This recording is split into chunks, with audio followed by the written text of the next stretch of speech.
ای خدا تو شاهی و من گدایم، به درگاهت چون طلبنده درآیم.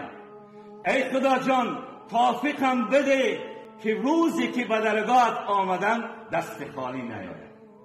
انسانی بر جان خودش ظلم کرد نماز نخوان، صاحب زکات بود زکات نداد، وقتی که زکاتش میگفتی طواف میداد، یتیم و مسکین بیچاره را خدمت نکرد. ماه شریف آمد روزه نگرفت، تراویح نخواند، پولش بر حج رسید حج نرفت. او میگه در همه دنیا هم بدی میبینه قبرش او حفر من النار، قبرش میگه از آتش جهنم میکنه. خدا پروردگار ما و شما را نگه بداره. میگه مال زر دنیا وفایت نکند، از چنگ اجل رهایت نکند.